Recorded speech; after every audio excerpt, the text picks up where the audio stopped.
अस्सलाम वालेकुम फ्रेंड्स, आज हमारा टॉपिक है हमने chapter number 3 adjusting accounts and preparing financial statements में एक्सरसाइज नंबर 3.3 आज हमने सॉल्व करनी है। इससे पहले अगर आपने डेबिट और क्रेडिट के रूल्स, एडजस्टिंग जनरल एंट्रीज के रूल्स, अगर वो वीडियो नहीं सुनी तो मैं आपको डिस्क्रिप्शन में लिंक प्रोवाइड कर दूंगा। सबसे पहले आपने वो देखनी है, फिर आपको ये समझ आ जाएगी। तो चलते हैं अपनी एक्सरसाइज 3.3 की तरफ। इससे पहले आपने accounting book by Larsen page number 116 खोल लेना है और वहाँ एक्सरसाइज 3.3 क्वेश्चन देखना है। मैं आपको सॉल्यूशन दिखाता हूँ, समझाता हूँ। होप सो आपने बुक खोली होगी, पेज नंबर 116। हम क्वेश्चन पढ़ते हैं। Prepare the adjusting general entries for the year ended और date of December 31, 2005 for the each of these separate situations. उन्होंने सिचुएशंस दी हुई हैं। assume that the prepaid expense are initially recorded in the assets account. Also assume that the fees collected in advance of the work are initially recorded as liabilities. सबसे पहली जो transaction ए है वो हम देखते हैं।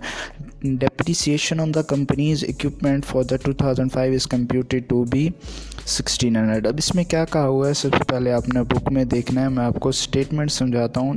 जब भी हम कोई भी ट्रांजैक्शन करते हैं, सबसे पहले सिचुएशन को जो हमें दी होती है क्वेश्चन, उसको समझना होता है, फिर हमने एंट्री देखनी होती है कि इसको कैसे सॉल्व करना है। अब उन्होंने क्या दी हुई है, डेप्रिसिएशन दी हुई है इक्विपमेंट की 2005 ईयर दिया हुआ है और उन्होंने वैल्यू जो दी हुई है वो 16,000 दी हुई है। तो इसमें हमने डेप्रिसिएशन की जो एंट्री होती है वो क्या होती है, डेप्रिसिएशन एक्सपेंस डेबिट में होता है और एक्यूमुलेटेड डेप्रिसिएशन हमारे पास किस में होता है, क्रेडिट में होता है। तो हमारे पास यही एंट्री, डेप्रिसिएशन एक्सपेंस डेबिट में वही वैल्यू 1600 आ जाएगी और एक्यूमुलेटेड डेप्रिसिएशन क्रेडिट में आ जाएगा और वही वैल्यू आ जाएगी। अब ट्रांजैक्शन बी में हम देखते हैं। ट्रांजैक्शन बी में क्या कहा हुआ है, मैं prepaid insurance account had a 7,000 debit balance at the December 31, 2005। अब उन्होंने क्या दिया हुआ है, प्रीपेड इंश्योरेंस दिया हुआ है, 7,000 डेबिट बैलेंस दिया हुआ है एट December 31, 2005 को, before adjusting for the cost of the unexpired coverage. अब वो कहते हैं N analysis of the companies insurance policy show that 1040 of the unexpired insurance coverage remains. हमने हमेशा जो इंश्योरेंस एक्सपेंस निकाला होता है वो एक्सपायर्ड निकाला होता है। अब यहाँ इन्होंने पहले डेबिट बैलेंस में प्रीपेड इंश्योरेंस दिया हुआ था 7,000, अब उन्होंने अनएक्सपायर्ड इंश्योरेंस दिया हुआ है 1040। तो हम इन दोनों को क्या करेंगे, माइनस करेंगे। तो सिंपली हमने क्या करना है, इंश्योरेंस एक्सपेंस डेबिट में आएगा और प्रीपेड इंश्योरेंस हमारा कहाँ आएगा, क्रेडिट में आएगा। और उसके बाद हम जो हमारा 7,000 है उसको जो अनएक्सपायर्ड एक्सपेंस है उसमें से क्या करेंगे, हम माइनस करेंगे। तो हमारे पास आंसर जो हमारा क्या आ जाएगा, 5960 हमारा डेबिट और क्रेडिट में आंसर आ जाएगा। उसके बाद हम अब अपनी जो हमारी सी एंट्री है हम वो देखते हैं। तो बुक में हम पढ़ते हैं कि office supplies account had a 300 debit balance on the December 31, 2004 and 2686 of the office supplies were purchased। अब हमने हमारे पास ऑफिस सप्लाईज हैं, पहले डेबिट बैलेंस में 300 था, फिर हमने परचेज़ की $2680 की, और फिर हमारे पास जो December 31 physical account shows that physical account shows 354 of the supplies available. ये हमने एंट्री पहले भी पास की हुई है। सिंपली इसमें हम क्या करेंगे, जो हमने डेबिट बैलेंस दिए वो जो हमने परचेज़ किए दोनों को ऐड करेंगे और जो अवेलेबल है उनसे माइनस करेंगे। तो हमारे पास आंसर हमारा क्या आ जाएगा, 2629। ये देखें, सिंपली हमने क्या किया, जो हमने डेबिट बैलेंस दिया हुआ था और जो हमने परचेज़ की दोनों को ऐड किया और जो सप्लाई अवेलेबल थी उसमें से हमने इसको माइनस कर दिया। तो हमारे पास आंसर क्या आ गया, 2626। हाँ, 2626, ठीक। अच्छा, उसके बाद हम अपनी डी ट्रांजैक्शन में जाते हैं। डी ट्रांजैक्शन में क्या कहा, 1/2 of the work related to the 10,000 cash received in advance was performed this period.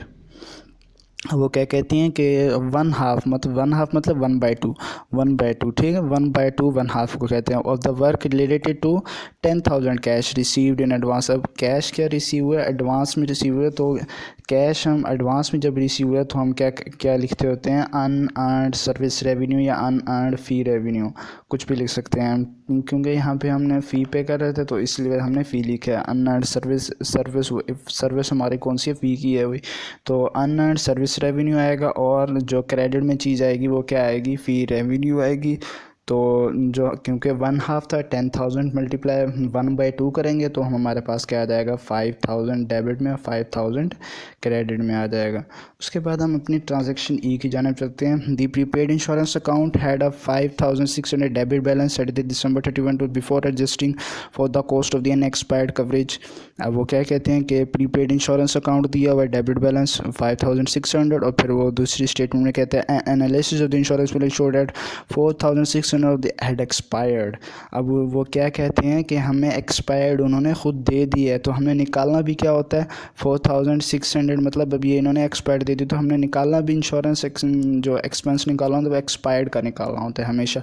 तो इन्होंने खुद ही हमें सॉल्व करके दे दिए कि उन्होंने कह दिया कि ये जो 4,600 ये एक्सपायर्ड है, तो सिंपली हमने बस यही जो 4,600 है इसी को हमने एंट्री पास कर देनी है इसकी इंश्योरेंस एक्सपेंस और प्रीपेड इंश्योरेंस 4,600 और 4,600 डेबिट और क्रेडिट में आ जाएगा। उसके बाद हमारी लास्ट एंट्री है, उसमें क्या कहते हैं wages expense of the 4,000 have been incurred but are not paid as of the December 31, 2005। अब वो क्या कहते हैं कि वेजेस एक्सपेंस हैं उन्होंने क्या किए इनकर्ड किए हैं और जबकि December 31 पे बट आर नॉट पेड, अब इन्होंने पे नहीं किए तो वेजेस पेबल होंगे। तो सबसे पहले वेजेस एक्सपेंस हमेशा जो होते हैं वो डेबिट होते हैं, वेजेस एक्सपेंस क्या होते हैं हमेशा डेबिट होते हैं और वेजेस पेबल क्रेडिट में आ जाएगा क्योंकि हमने ये वेजेस हम पेबल हमारी लाइबिलिटी है, तो लाइबिलिटी हमारे पास जो वेजेस पेबल होंगे वो क्या हो जाएगा क्रेडिट में आ जाएगा। जो हमें वैल्यू दी हुई है, क्या वैल्यू दी हुई है 4,000 दी हुई है, तो 4,000 डेबिट और 4,000 क्रेडिट हमारे पास जो हमारी वैल्यू है वो हमने डेबिट और क्रेडिट में लिख देनी है। होप सो आपको ये एक्सरसाइज 3.3 समझ आ गई होगी। अगर कोई क्वेश्चन हो कोई क्वेरी हो आप कमेंट्स में पूछ सकते हैं और कोई भी अगर प्रॉब्लम आपसे सॉल्व ना हो रही हो तो आप कमेंट्स में कोई भी कमेंट्स करके आप मुझसे पूछ सकते हैं।